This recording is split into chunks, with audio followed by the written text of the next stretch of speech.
You guys mentioned that input costs such as seeds are increasing. However, we show in our own constructive that yields are also increasing. Wouldn't increases in yield offset that and lead to profits for the farmers? Okay, so on the economic side of things, there are several things to consider. The first is that we're showing you that these GMO seeds are actually $150 more expensive than the conventional seeds. So at that point, we need to look at where they're actually getting the benefits. So our data actually indicates that yes, there is some profit, but that doesn't actually outweigh the harms. So for example, for every acre of GM maize that people plant, GM maize acreage only is $80 more expensive than non-GM acreage, and the cost is $150. So sure, they're getting some economic benefit, but it doesn't outweigh the harms that they're incurring because of using more pesticides, because of more time investment, and things like that. Question by the negative for the affirmative. All right.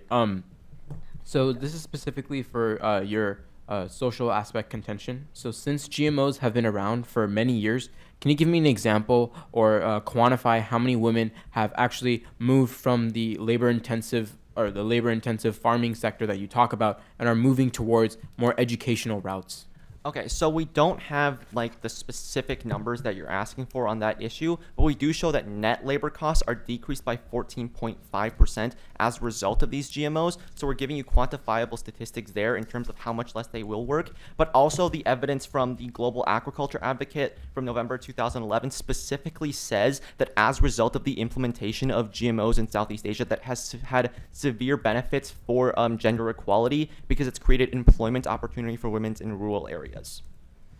Question by the affirmative for the negative. So can you give us an example of? Oh, sorry. Okay, so in your last speech, you talked about a hybrid maize, I believe, that had 50% less labor associated with it. What evidence exactly did you cite for that, and has this maize been implemented in a widespread area? So the maize is the research and policy issue in the International Food and Policy Association, and it's been implemented in Zambia. So real quick follow-up actually about evidence in general. So you cited a lot of facts in your speeches, but most of them weren't cited. So can I just get how many of those facts were from peer-reviewed sources? Yeah. All of them? I mean, all of them. Okay. We can pull up the evidence later if you want to ask specifically for the methodology for each one. But I have a quick question for you. In terms of the soil degradation argument, you talk about BT corn and how there was no substantial difference with traditional. Over how many years was that studied, and do you have any other examples besides simply BT corn? Okay, so what that's looking at is that's saying that the differences in soil between GM and non-GM varieties is so small that that could be accounted for by other differences in agricultural practices, and they're not a direct result of GM crops. So holistically, you don't see any damages to soil fertility. And in fact, when you factor in things like increasing no-till, and tillage has traditionally been harmful to soil fertility, when you decrease tillage by using GMOs, that actually helps the soil, and by using less land, that decreases the amount of soil that is affected. Affirmative to the negative. So in the criticism of our Klumper analysis, you say how a certain percentage of those studies are biased or have some flaws. However, the criticism where you're drawing that from, the Jack Heinemann analysis of the Klumper study, doesn't he only examine the first 50 studies? We don't draw the analysis from Heinemann. We just look at the study itself, look at its data, and that's where you see a majority of it comes from India, and a majority it comes from a time before there were weed resistance. So wait, you went through the first 50 studies and looked at every single one? No, we're looking at the studies that they review. They do a summary of their studies we don't cite Heinemann. Like, that's not where we get the indictment. Question by the negative for the affirmative. Okay, so let's talk about this no-till farming that you talk about in response to soil degradation. Does that only occur when you have GMOs? It's a specific benefit of GMOs. So basically what we see is that the reason this occurs is because GMOs have a variety of other benefits, one of them being pesticide and herbicide resistance, or BT crops that produce their own pesticides and insecticides so that they don't have to till the soil in order to get rid of different weeds or different animals that might be living there that would harm the crops. So it is a specific benefit of these GMOs. All right, so question for you guys. So especially when you talk about all these harms to developing countries, like the farmers who are displaced in Argentina, what actually happens to those farmers? Are they suddenly all dying of starvation, or do they simply just move to urban areas? Okay, so what we are showing you with specifically the Argentina example, what's actually going on is that that when these companies are coming in and they're basically taking over this area, they're increasing their industrialized farms and the farmers are displaced. So either they're going to like less fertile land and trying to cultivate their own crops. But the key thing over here is that the companies are taking over these farmers' lands and either one, forcing them to join them and take in these GM seeds and start growing GM crops, or two, they displace them so the farmers have to go to either less arable land or areas where they wouldn't have gone before because the industries are coming in and taking over their area. Question from the negative for the affirmative. Can you give us an example of a country that has adopted GMOs and saw a decrease in food insecurity? Yes. Besides India, sorry.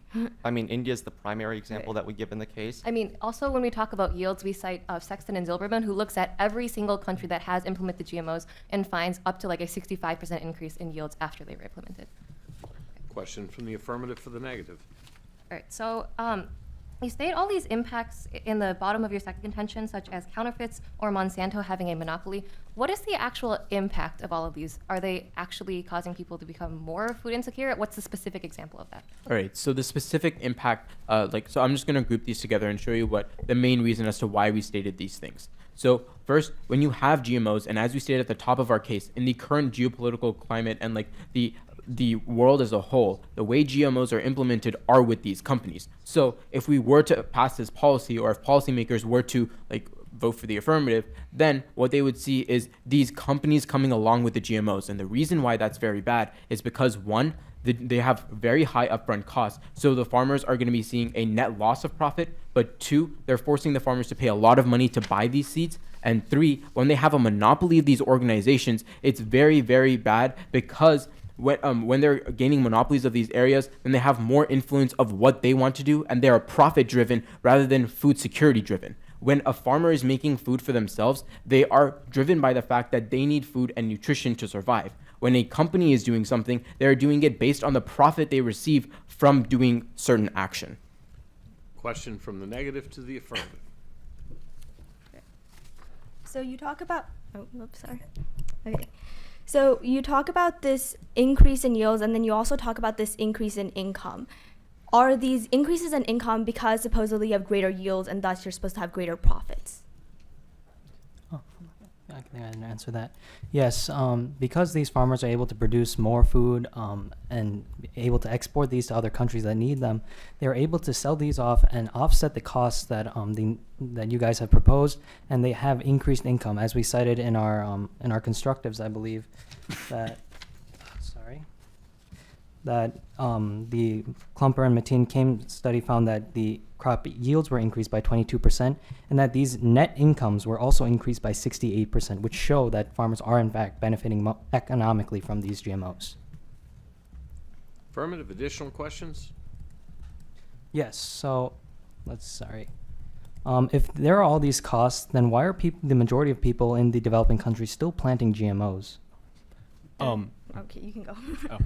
So we would actually argue that when they have the choice, they've stopped planting GMOs. And in cases where they're really, really desperate, they're forced to continue. Either way, they don't want to. So for example, in Mexico, they were forced to continue planting GMOs because the government had signed a contract with Monsanto. Finally, when they were rid of that contract, a bunch of the farmers actually sued the government, and the government now has a ban on GMO cultivation in Mexico. The same situation is happening in India in 2012, when the Indian government publicly came out and admitted that yields had decreased by 40% and their farmers were facing $1 billion in losses. So when farmers are able to speak and are able to give their opinion, they don't want to plant GMOs. But when the government has contracts with all these companies like Syngenta and Monsanto, then the farmers don't really have a choice. Either way, we're showing you that the farmers don't want them. Can I ask a quick follow-up question? How exactly does the government force their people to plant a certain type of crop? So that's what we're saying. They've signed contracts with these companies that say, okay, we're going to take your seeds and we're going to distribute them to our farmers.